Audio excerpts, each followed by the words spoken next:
What up? What up? What up? Welcome back to another edition of the Bad Podcast. Brad and Dawain. I'm obviously in the studio. Brad, where you at? What you doing, man? I'm in the Great White North, man. It's actually 50 degrees up here in Western New York, so I got to be grateful and every day I'm blessed to be here. But hey, it was character that got us out of bed. It was commitment that moved us into action.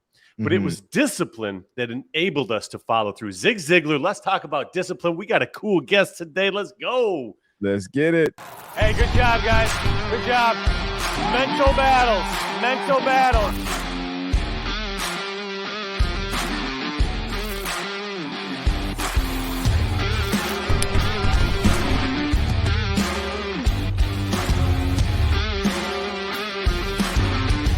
Hey, man. Eat man for life, baby.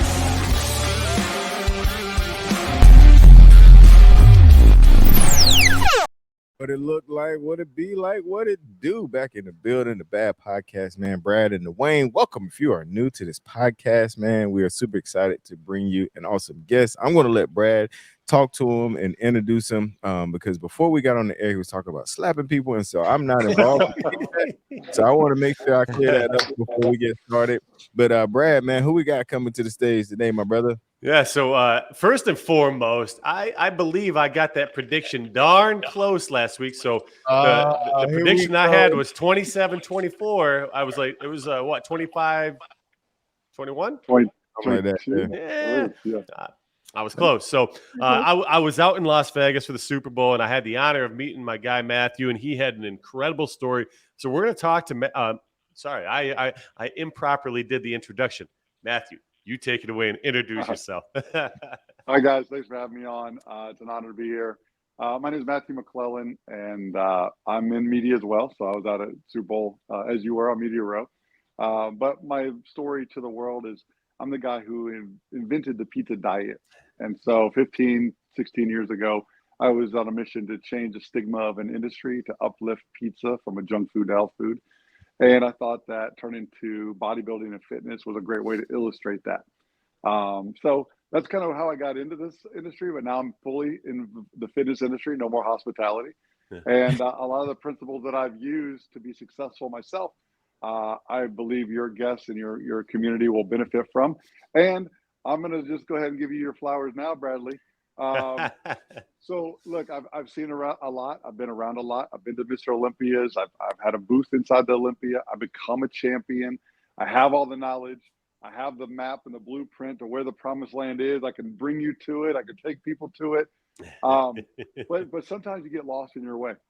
And even though I know the knowledge, even though I know the words and other people tell them to me, it's about how it resonates. And I don't know if it's the tone of your voice, if it's the sound. I don't know if it's just like your body of being. But for a guy like me, was inspired by you because the words that you spoke are things that I've known, that I implemented for decades, but I've lost my focus. I lost my discipline. And you re-inspired me for that. And in fact, this is day 2 of my workouts. Let's go. Getting back on track. So it's an honor to be here. And I just wanted to give you your flowers while I can. I appreciate that. And you're absolutely right, dude. So when you hear it in a different tone or from a different perspective or just however it is, sometimes you just need that different spark. Like you can have somebody in your life that's Eric Thomas or Tony Robbins. Like you could have the guy in your life that's trying to inspire you. But sometimes when you hear something from the person that you love or the person that's the closest to you, you don't necessarily want to hear it that way. So I coached for 10 years. I was in teaching for 10 years. And one of the things this was a common theme, parents would always reach out to me. Hey, coach, will you tell my kid to do X, Y, and Z? Yeah, I'll tell them to do X, Y, and Z. But why? Well, I've been telling them for the last 2 months to do X, Y, and Z. Brush your teeth, take a shower, just simple things, right? Eat healthy, exercise. I'll go to the individual and I'll say, hey, man, time to start brushing those teeth. Oh, you know what? You're right. You're right, coach. Mr. Barmore, you're right. I should start brushing my teeth. They'll go home and tell mom and dad, you wouldn't believe what Coach Barmore told me today. He told me to brush my teeth. I've been telling you that for 2 months. So sometimes you just need to hear it from a different light. And so I'm excited to get you kick-started, man. And I want to kind of hop into that discipline component that you talk about. Sorry, Dawain, Go. So we were already, I mean, you know, Brad's ready to take over. I wanted to chime in on tone, and actually it didn't work in my favor because I wanted to have this button push whenever I started talking. So you understood that tone is very important when it comes. I was just messing around, y'all. But no, real I talk, love it. man. You know, I'm not as experienced as Brad as when it comes to coaching, but that also was something I went to school for. But I always, you know, I'm coaching my little girls' basketball team, and one of the young ladies, like, you know, she get the ball, she put her head down, she dribble all the way to the corner every time. Like, that's what she do every time. Her dad, I mean, I hear him yelling, screaming, "Don't go to the corner, go to the corner." Me and my coach, we told her during half, I was like, okay, listen, don't go to the corner. The rest of the game, she did not go to the corner. She made great passes. Like, it's just I just wanted to hop in on that, man, and just talk about, like, you know, how that is a thing. Like, sometimes hearing it from a different perspective, a different voice, or even a voice you respect, man, is just one of those things, man. All right, Brad, you can take it back. No, Matthew, one of the things that we were talking about last week was you know, that environment, right? And I call it insulation. What are you insulated with? What you're surrounded by? If you think about building a house, a lot of people, not a lot of people, but some people will cut corners on the insulation that they buy for their home. What happens is, in the long run, they're going to pay more money because that insulation's not keeping that warmth in, it's not keeping that hype in, right? So who you're surrounded by plays a huge role. And I want you to sort of speak on that. So you did something extreme. People hated on it, right? But you probably had to have some people in your life that also supported you because, you know, that insulation, that environment. So talk to the environment of the people in your life that helped you with that. Sure. I mean, you know, it came from a place of a new business owner. I was trying to get my word out that I had a pizzeria at a Gold's Gym in St. Pete, Florida. Gave me a chance to bring in food the last day of the month for customer appreciation. It was considered a cheat day, and I was the most hated man in the city. I mean, the first thing people would do is we walk in and be like, "You're the reason I'm in the gym in the first place." And you know, it was awful. And I came back with my tail between my legs, and it was a terrible way to brand my business in the community. And I remember, like, just sitting in my restaurant, and I was telling my staff, like, how hated I was and how rejected, and that the members actually asked management to remove me as a vendor because it was the gym smelled like pizza. And I made one comment, one statement, and I said, you know, the Jared Subway diet, it doesn't work. Now, this was when he was untouchable, literally. He had one of the highest marketing ratings in the world for, you know, every event he was there. And I said, you know, this isn't a real sustainable diet. You know, if you ate pizza responsibly, pizza could be the healthiest food on the market. It's convenient, and you're supported. And the majority of us are independent, family-owned businesses that give back to their communities and churches and schools. And, you know, here we are being demonized by the media that pizza is a junk food. So I said, you know what? I'm going to lead by example. I'm going to put my pizza where my mouth is, and I'm going to go on a 30-day pizza diet. So initially, it was a fad diet. I just outworked it. I mean, one day, every day, it was one component of a triathlon: running, swimming, biking. And then in 30 days, I lost 24 pounds. I lowered my cholesterol 86 points, lost 10% body fat. And while the iron was hot, bam, I got a chance to ride a bicycle from Florida to New York City, a 1,300-mile bike ride to deliver my message to the pizza capital that pizza is a healthy food. And then I arrived in Times Square July 4, 2010. And from there, I've dedicated my whole career to changing the image of pizza globally, to inspire people to have a healthy emotional connection with their favorite food, to not categorize food as good or bad, but just nutrients: fat, carb, protein, fiber. Doesn't matter where you get them from. Just be mindful of what you're putting in your body, whether it's food or liquid, because most consume more in like liquids and teas and juices, smoothies and such. So it's an awareness, and it's a consistency, and it's an enjoyment for the process. You know, I think we all can agree that time equals results. You know, and if you enjoy the process, you know, and that's really where I'm at now in my career, is I have a vertical gym, and I don't have it on camera here, but I'm actually sitting in my home gym, which I wanted to, you know, highlight. And I use this as a backdrop because we'll get back to the vertical part, but I wanted to highlight this part where I think, like most people, a lot of your clients probably have some sort of fitness device in their home that's not being utilized. And so when you think about neurologically and emotionally, they had the right intent. they've invested the money for the product, whether it's a treadmill or a Peloton or whatever. But there's a disconnect between them actually applying it and using it from the intent of what made them bring it into their home. And we got to look at life as the way it's set up. Like our homes are a place of comfort. You know, everything is about like work hard, go out in the real world, provide for your family, and then enjoy the comforts of that work. So it's the Craftmatic adjustable bed, and it's the big screen TV, and it's the most comfortable couch. And it's, you know, so it's hard to get into that mindset of turning your home that's all about comfort into a place of intensity to like really get after your goals and to like stay focused. And even I have all these tools in my possession. I've put thousands of dollars and hours of buying and collecting. And so for my elite athletes that I train, these tools separate them from the rest of the pack. So I have tools in here that are so specific, you know, like spinal flexation tools and vertical gym, neurological conditioning, all the different types to make the best of the best even better. But then I have everything to get people who have never turned to fitness comfortable with it and just getting excited about it, such as these. These are B3 bands, which are blood flow restriction. So a lot of customers, clients of mine who don't have mobility, who have had previous injury, or even worse, they have emotional trauma when it comes to fitness. You know, and let's talk about PTSD. I mean, emotional trauma is nothing more. PTSD is nothing more than emotional trauma stored in the brain, and when it's reintroduced, it triggers fear, which triggers cortisol, which triggers adrenaline. Right. So now you're pumping stress hormone into your bloodstream. And ask Phil Heath back in the 2012 Mr. Olympia.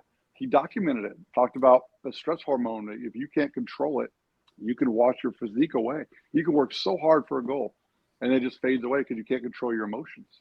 Right. But, and I'm not talking about you, Brad, because it's not personal, because I've never done your workout. And so this is not personal. But in the fitness industry, a lot of people take the Goggins mentality of a drill sergeant, and they beat people into the ground through these like brutal workouts, burpees till you puke and leg presses till you pass out. I mean, just in exchange for results, right? Right. And when people go through those punishment workouts, they build up fear. They build up anxiety of going through that again. And the goal of the motivation to get them started was either a scare from a doctor's biomarker report, or a birth of a child, or an upcoming wedding, or something, or a pant size when they thought they're in the best shape of their life and they want to get back to. So when you have those motivators and you pay an excessive amount of money for personal training up front to hold you accountable, you don't want to waste it. So they go through it for 6 weeks or 8 weeks. And then eventually they say, you know what? I'm not seeing the results I thought I would. Yeah. I don't enjoy the process, and I quit. And the great thing about this timing of this podcast today is, do you know what yesterday was, fellas? Day one.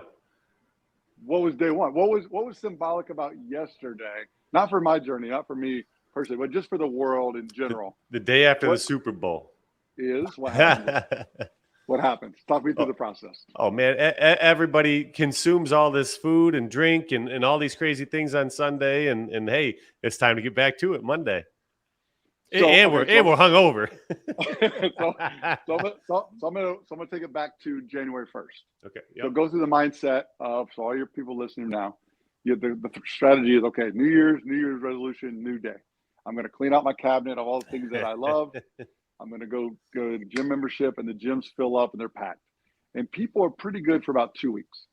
But then it's time to go refill the refrigerator of what you ate. And the kale doesn't really make it back in the shopping cart, and all the healthy organic stuff doesn't make it in the shopping cart. And you start to, infuse a few of the things you love again, but you're still pretty good. You're still consistent. You're still going to the gym. You're starting this new routine. But then the Super Bowl hits, and it's the first event for the new year with your friends and family, the first social engagement really of the year.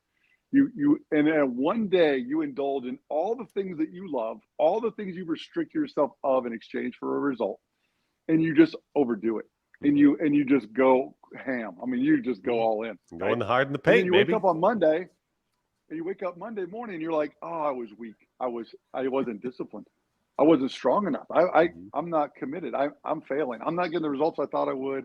And they go back to the same lifestyle they had last year, and the year before, and the year before, and the year before. So now let's change that narrative. You know what I mean? Like let's educate people on how to incorporate their favorite food, because there's a man in Florida who ate nothing but pizza for 4 months, every meal, every day, and I became a champion. I won Mr. Universe in 2016 in Natural ANBF Federation, and I did it eating everyone's favorite food. Now, that's not a recommendation. That's an illustration. Right. Right. Big difference. Yeah. Because what I did was extreme. Every meal, every day. Like, even though I created my own food and I was making my own food in my restaurant, it still was one food source, which is extreme. Yeah. And life is about being balanced. You should never give up social engagements and things to be to hit your fitness goals or to your life goals. Yep. I want to jump in there because you said something a little bit back about being mindful and awareness, man. It's all about, am I breaking up on your end? No, it's just it's a small echo. That's all. Yeah. Good. So just being conscious of what you're putting in your body, and what we preach is portion control. If we say, hey, eat this, but eat 25 ounces of it, you're probably that's not portion control. So you talk about pizza, you talk about our diet, you talk about anything, as long as you can control that and enjoy the process, like you're saying. So one of our big things is we do restrictive dieting. But what we do is after you reach your fitness goal, we're a weight loss program. That's what we do. But we're all about whole foods. No protein supplements, no juicing, no smoothies, nothing like that. No pills, no nothing. It's all whole foods. And then once you reach your weight loss, that is all right. We're going to open this back up. Now you have the discipline to control yourself when you go to the pizzeria, when you go to the Chinese restaurant, when the Super Bowl happens, when all these things happen, these social events occur in your life. You have the discipline. You have all the tools and resources that you need to be controlled in those moments. And then you can start to enjoy that process. Now, I'm going to go back to the other thing that you said with the David Goggins thing. Man, I'm a different style motivator than David. David is like, man, he's next level. I like to do it with a smile on my face because, I was a teacher for 10 years and I taught kids for anywhere from 4 years old up to 18 years old. So I did a lot of coaching, a lot of teaching. And when you're teaching a 5-year-old, you're teaching a 10-year-old, you're teaching a 15-year-old, you can't go in with that David Goggins approach, especially in this generation. You just can't do that. So when I coach, it's all about enjoying the process. It's all about enjoying fitness. And I'm not the burpees till you puke kind of guy. I'm not. I am I do some intense exercises, but I keep those in my own home. And Dawain's sort of the same way. Like he's training for a bodybuilding or a physique show right now. So we do some of those extremes. Yeah. So he'll touch on it, but we'll do some of those extreme things, but that stays in our home because that's for our journey, And when you talk about the masses, you talk about the general population, man, an Ironman isn't for the general population. A physique show isn't for the being healthy, man, being aware of your body and the importance of the longevity. That's the importance. Yeah, man. Well, I wouldn't even take it. Oh, yeah. Go ahead. No, Dawain, go ahead. That's you, big dog. Yeah, no, I was just gonna just piggyback off of what Brad said, because Brad gives it, because I was a client first, Matt, before I became part of the E2M team, communications director. And so I lost over 70 pounds. Just give me a little background. But going back to what Brad said, the I guess the attitude or the perspective, of course, he got it during from teaching, but it comes from the top. Jeff's style isn't, like the hardcore 24, like whatever. and because like we said before, man, when it comes to weight loss and the general population, some people have never like drunk, like don't drink water. Like, some people never drink, we talk about a gallon of water. Some people never don't drink water at all. Some people never had vegetables before, and so it's really important, man. What we're trying to teach and obviously something that you're very familiar with, man, is the discipline side, man, and the honing in on that. That's a skill, and he mentioned I'm training for a physique show, male physique show, but there's no way I could have done this before I went through the E2M process and learn discipline, learn how to restrict myself, also learn how to enjoy things, but in moderation, you know. So I think that is we can't brush across that the importance of learning discipline, and then, you know, understanding that it's not going to come overnight either. That is something that over time is something that you develop, and that's why our 8-week program works so well, because, you know, after the 8 weeks, you still might not master it, you know, and you need it, and we give you another 8 weeks for free. You know, you don't have to pay again with us. And so this episode is coming out, you know, at the start of week 8, which is a lot of people are finishing up their set, but they get to start right back again at the end of this week without an additional dollar, man, and continue to build on the blocks that we're trying to establish when it comes to discipline, man. So just wanted to throw that out there, man, before we move on. Yeah. So let me ask you this question. So is this your first physique show you've ever done? Yes. Yeah, this will be my debut, baby. How far out are you? 6 weeks. Okay. So I'm gonna give you some advice that I had to go through. And I know you're in a great place as well. So I'm not worried about it, but I'm always a phone call away if you need a little bit of like support and motivation. Okay. So 2 weeks out from your show, you're gonna look worse than you have during the entire prep. Right? Because when you're in a depletion mode and when your body is malnutrition, right, which is bodybuilding, you're taking yourself to extreme lows, right? You're going to get to a point where your body will start to send its extra fat reserves to your organ, to your midsection, to save your life, because you're in a starvation environment. Your extremities will lean out, your arms and legs will start to get leaner, but your core will get, you know, fatter. You'll have a layer of fat. And that's when most bodybuilders quit. That's when most people are like, I can't go on stage. I mean, I tell people there's 3 things you got to do in life, like, and I would prefer you do them early before you start your life than later in your life after it's already like time's running out. But it's do a bodybuilding show, run triathlon, and do stand-up comedy. And so the comedy is because you're alone on an island, you can't see, the lights are dark, and you're the only one that can save you. There's no one to help, right? So to go through that experience is traumatic, but it's also like it builds you. Right? Triathlons are humbling because they put your age on your shoulder, your quad, your calf, same environment, same conditions, same terrain, and you'll see 71 pass you on a run, and you're gassed, right? The glycogen's burned up, you're just like a noodle, and you're like, whoa. But it shows you that a lifetime commitment to conditioning. Your body will move as long as you're alive on this earth. And number 3, obviously, is bodybuilding, because you're judged on your weaknesses. You're going to go up there and you're going to get judged on your flaws against other people who are in an alpha, like ego motivated, like want to win at all costs, willing to do whatever it takes. So you're going to go up there and get judged in front of people, basically naked in public. And you're going to be only picked apart on what you don't have. Like, you don't have legs, you don't have hamstrings, your back isn't developed, your chest doesn't look good. They're not going to go up there and be like, man, your biceps are amazing. Look at the peak. Like, that's awesome. Right. But when you go through that behind the curtain, there's 80 to 100, 150 competitors that are now going through that same traumatic life experience. And it builds a brotherhood and a bond that you can't break. I mean, once you go through that, you will be part of a secret club that when you're walking down the street or on a mall or at a Super Bowl and you see another man, another woman that's just physically fit, and you're going to be like, what's up? Like it's a mutual respect, because you know consciously, hey, I know what it took for you to get that. I know even more so what it takes for you to maintain that. And I respect you even though I don't know you. And so when you become part of that club, bro, it's awesome. It's so good. And I got to shout out my trainer, my Jay Surinsky. I called him 2 weeks out. I'm like, hey, Jay, I'm not ready. I look terrible. We'll just wait till after the holidays. And he was like, nope, we worked too hard. Get in the car. He drove me to Key West, stuck me up on stage like a puppet, and I won my first show. And that built the confidence to continue on to become Mr. Universe. So, but it's all about that support system. It's all about having the right team around you. And I know you guys already, with just meeting now, I know you've got that. And I bet your fan base is even more excited for you than you are.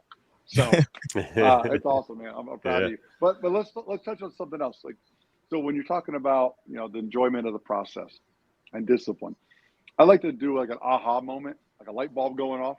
And that for me is, you know, everything in our life is regulated. There's so much oversight. You know, to drive a car, you have a license, and to catch a fish, you got to have a license, and to hunt, and to, you know, to open a business, to Everything is seen, oversight, but there's no license required to stay healthy. There's no license or no oversight for what you put in your body.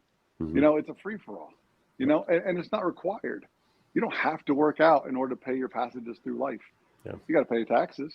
You got to earn money to like support your family, Mm-hmm. but there's no oversight for your health. It's literally a choice that you make. And unfortunately, so many people wait till it's too late. You know, they get a bad doctor report back, or they're starting to feel some kind of way. And then they finally like, okay, now I'm going to make the changes. And it's never too late to get started, right? It doesn't matter when.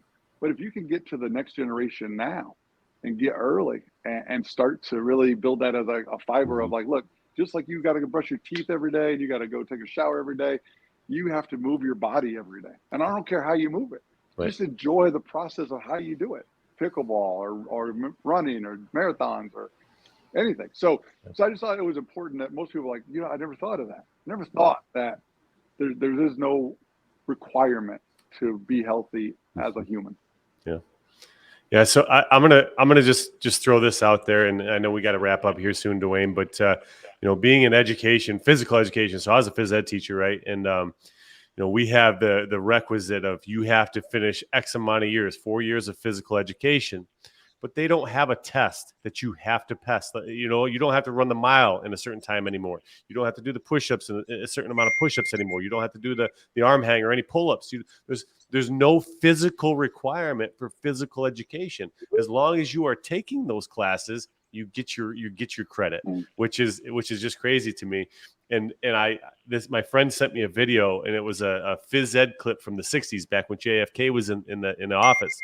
And it was a phys ed program, man. These guys were doing pull-ups and push-ups and tricep dips and all these crazy things. And now, again, you talk extremes, and that might be a little bit more extreme, but man, we should have some physical requirement for physical education. I'll leave it at that. Bro, I'll leave it at that.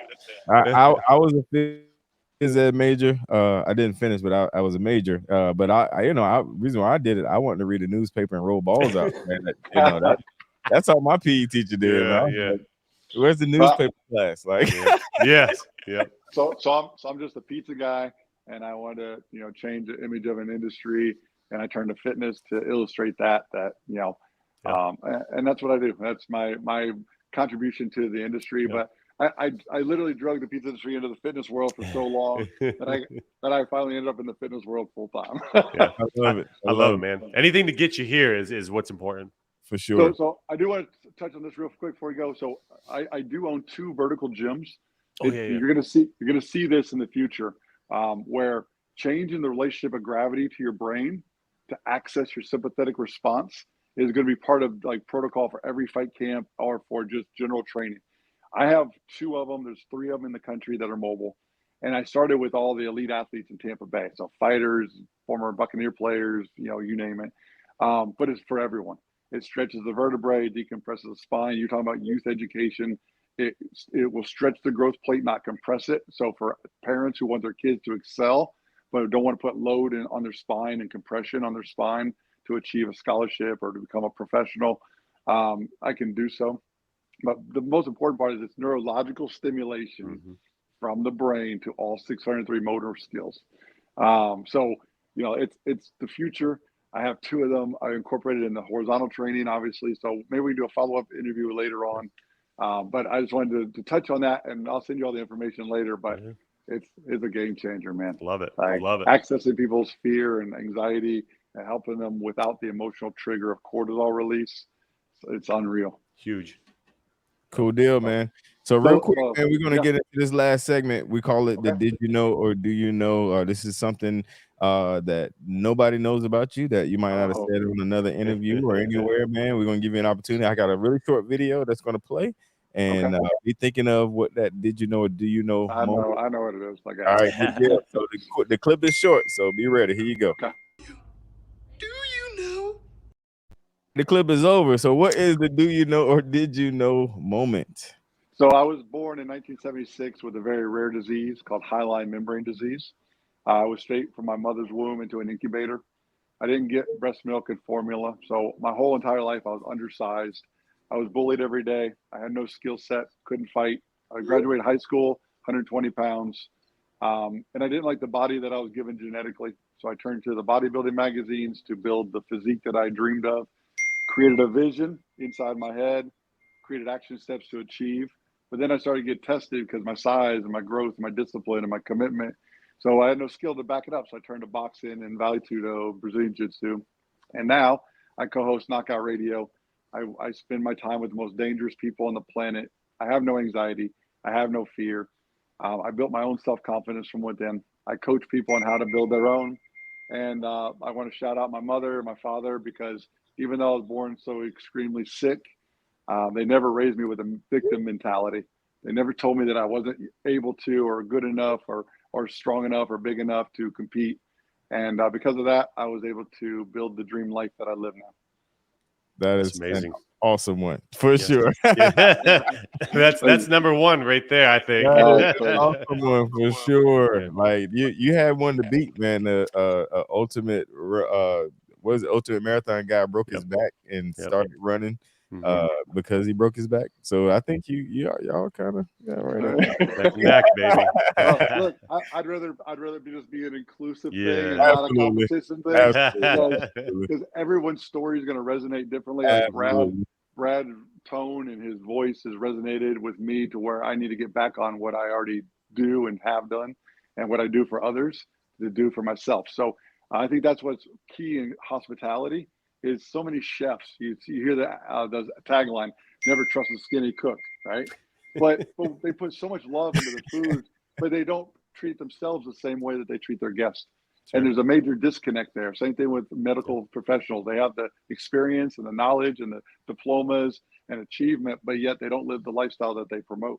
Yeah. So, it's just about inclusion, and everybody can learn from everybody else. And that's why I'm an honor to be a part of this. I put you on the YouTube behind me. Hey, let's go. Playing. I got the I see I see the reflection. Oh, yeah. Let's go. Handsome man back there. Yeah. Hey, brother, listen, we appreciate what's on, man. This has been fun. I definitely will be reaching out to you. And we appreciate it so much, man. So, all right, folks, till next time, we are out of here. Yeah.